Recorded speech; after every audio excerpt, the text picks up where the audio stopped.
So imagine you're dealing with someone who's hoarding. Now, people who are hoarding are often older or neurologically damaged, or they have obsessive compulsive disorder. But then you walk into their house and there's like 10,000 things in their house. There's maybe 100 boxes, and you open up a box, and in the box there's some pens and some old passports and some checks and their collection of silver dollars and some hypodermic needles and some dust and a dead mouse and there's boxes and boxes and boxes like that in the house. It's absolute chaos in there. Absolute chaos, not order, chaos. And then you think, is that their house or is that their being? Is that their mind? And the answer is, there's no difference. There's no difference. So, I could say, well, if you want to organize your psyche, you could start by organizing your room. If that would be easier, because maybe you're a more concrete person and you need something concrete to do. So, you go clean up under your bed and you make your bed and you organize the papers on your desk and you think, well, just exactly what are you organizing? Are you organizing the objective world, or are you objecting your field, or are you organizing your field of being, like your field of total experience? And Jung believed that, and I think there's a Buddhist doctrine that's sort of nested in there, that at the highest level of psychological integration, there's no difference between you and what you experience. Now you think, well, I can't control everything I experience, but that's no objection, because you can't control yourself anyway. So the mere fact that you can't extend control over everything you experience is no argument against the idea that you should still treat that as an extension of yourself. So you could say, well, let's say you have a long-standing feud with your brother. Well, is that a psychological problem? Is that him? Is it a problem in the objective world, or is it a problem in your field of being? And it's very useful to think that way, because you might ask, what could you do to improve yourself?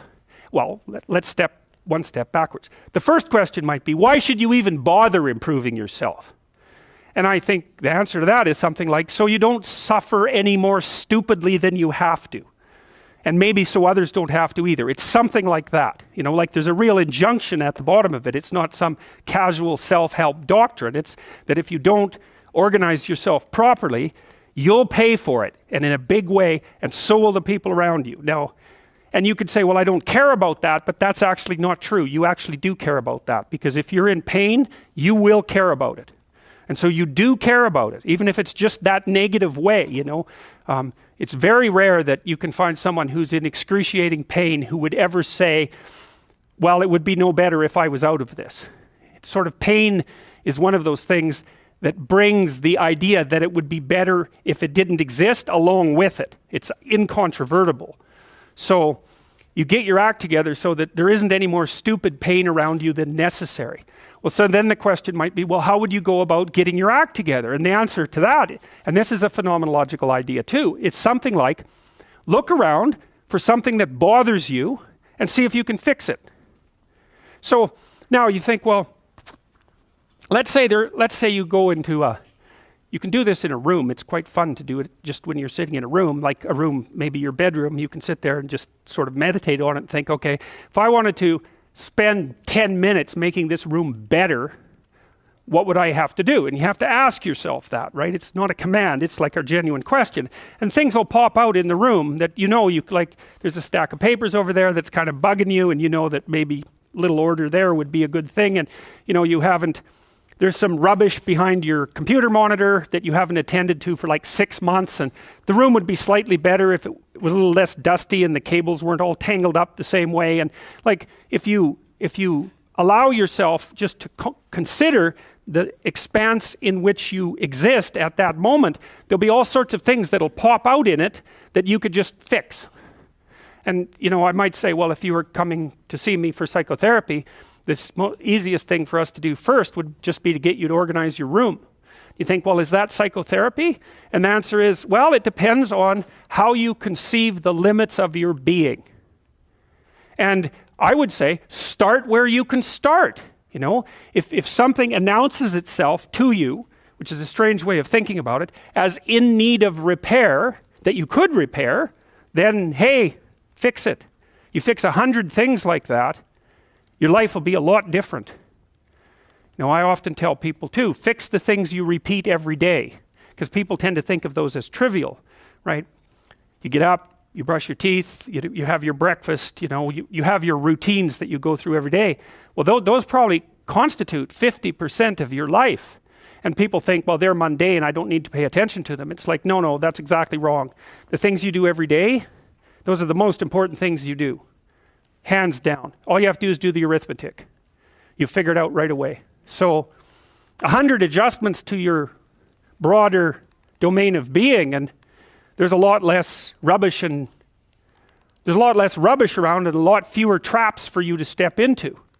And so that's in keeping with Jung's idea about erasing once you've got your mind and your emotions together, and once you're acting that out, then you can extend what you're willing to consider yourself and start fixing up the things that are part of your broader extent. Now, sometimes you don't know how to do that. So you might say, imagine you're walking down Bloor Street and there's this guy who's like alcoholic and schizophrenic and has been on the streets for 10 years. He sort of stumbles towards you and, incoherently mutters something. That's a problem. And it would be good if you could fix it, but you haven't got a clue about how to fix that. You just walk around that and go find something that you could fix, because if you muck about in that, not only is it unlikely that you'll help that person, it's very likely that you'll get hurt yourself. So, just because while you're experiencing things announce themselves as in need of repair, doesn't mean that it's you right then and there that should repair them. You have to have some humility. You don't walk up to a helicopter that isn't working and just start tinkering away with it. You have to stay within your domain of competence. But most of the time, if people look at their lives, it's a very interesting thing to do. I like the idea of the room, because you can do that at the drop of a hat. You go back to where you live and sit down and think, okay, I'm going to make this place better for half an hour. What should I do? And you have to ask, and things will just pop up like mad. And it's partly because your mind is a very strange thing. As soon as you give it a name, a genuine aim, it'll reconfigure the world in keeping with that aim. That's actually how you see to begin with. And so if you set it a task, especially, you have to be genuine about it, which is why you have to bring your thoughts and emotions together, and then you have to get them in your body so you're acting consistently. You have to be genuine about the aim, but once you aim, the world will reconfigure itself around that aim, which is very strange. And it's technically true.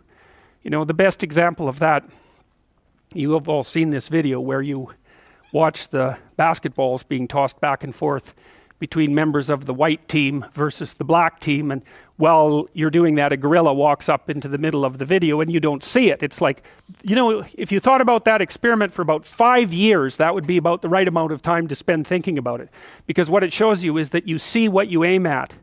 And that, man, if you can get one thing through your head as a consequence of even being in university, that would be a good one. You see what you aim at. And so because one inference you might draw from that is, be careful what you aim at, right? What you aim at determines the way the world manifests itself to you. And so if the world is manifesting itself in a very negative way, one thing to ask is, are you aiming at the right thing? Now, I'm not trying to reduce everybody's problems to an improper aim. People get cut off at the knees for all sorts of reasons. They get sick, they have accidents. There's a random element to being, that's for sure. And so you don't want to take anything, even that particular phrase, too far. You want to bind it with the fact that random things do happen to people. But it's still a great thing to ask.